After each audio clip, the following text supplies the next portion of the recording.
ఎల్లుండి జరగబోయే ఏప్రిల్ 2న జరగబోయేటటువంటి రాహుల్ గాంధీ గారు ముఖ్య అతిథిగా తెలంగాణలో ఉండేటటువంటి అనేక బీసీ సంఘాలు, దేశవ్యాప్తంగా ఉండేటటువంటి అనేక ఓబీసీ సంఘాలన్నిటితో కలిసి విజయోత్సవాలు జరగబోతున్నాయి కాంగ్రెస్ పార్టీ ఆధ్వర్యంలో. కానీ బీజేపీ పార్టీ మాత్రం ఈరోజు ఇరుకున పడే పరిస్థితికి వచ్చింది. ప్రధానమంత్రి మోడీ గారు ఓబీసీ కులంలో పుట్టినటువంటి వ్యక్తి. రాహుల్ గాంధీ గారు కాశ్మీరీ పండిట్, ఆయనకు ఓబీసీలకు సంబంధమే లేదు. మోడీ గారు గుజరాత్ మోడల్ చూపించి ఓబీసీ ప్రధానమంత్రి అభ్యర్థిత్వం చూపించి ఈ దేశానికి 3 సార్లు ప్రధానమంత్రి. రాహుల్ గాంధీ గారు ఒక్కసారి కూడా ప్రధానమంత్రి కాలేదు, ఆయనకు అధికారం కూడా లేదు. కానీ దేశవ్యాప్తంగా కాలినడకను తిరుగుతూ మేము అధికారంలోకి వస్తే ఓబీసీలకు న్యాయం చేస్తాం, బీసీ రిజర్వేషన్లు, టోటల్ రిజర్వేషన్లు 75% తీసుకెళ్తాం, 50 నుంచి ఓబీసీలకు 40-45% రిజర్వేషన్లు విద్యారంగంలో, ఉద్యోగ రంగంలో, స్థానిక సంస్థల్లో, ఆర్థిక రంగంలో, అదేవిధంగా రాజకీయ రంగాల్లో కూడా చట్టసభల్లో కూడా ఇవ్వడానికి ఆయన ప్రయత్నం చేస్తారు.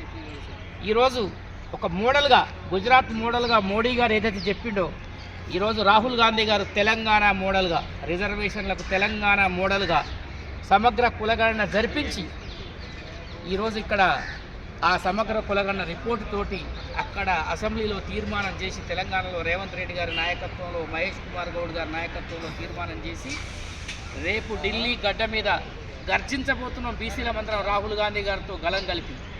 మాకు ఒక వెన్నుముకలాగా నిలబడ్డాడు బ్యాక్వర్డ్ క్లాసెస్కి వెన్నుదన్నుగా నిలబడ్డాడు రాహుల్ గాంధీ.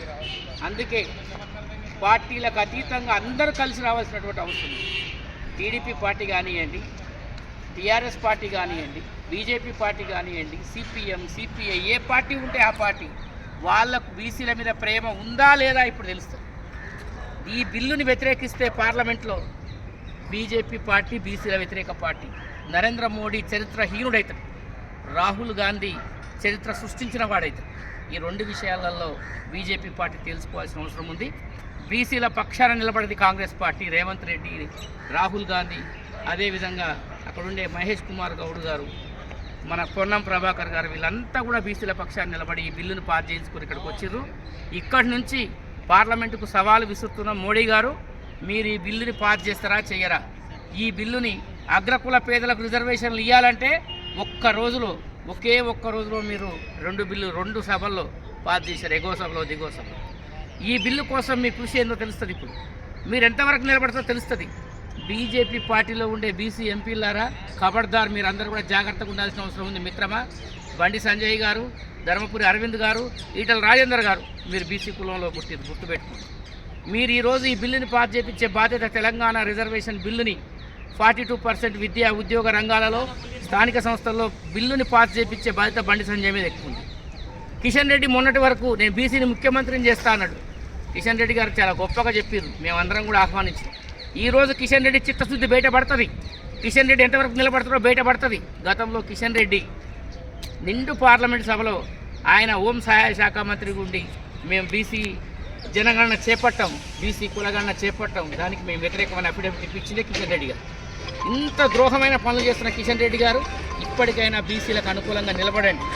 ఎంఆర్పిఎస్ గణన చేయించి, ఏబిసిడి వర్గీకరణ చేయించింది నువ్వే, మా బీసీలు కూడా చేయించమని చెప్పి ఈ సందర్భంగా నిన్ను రిక్వెస్ట్ చేస్తున్నాం, నిన్ను హెచ్చరిక చేస్తున్నాం.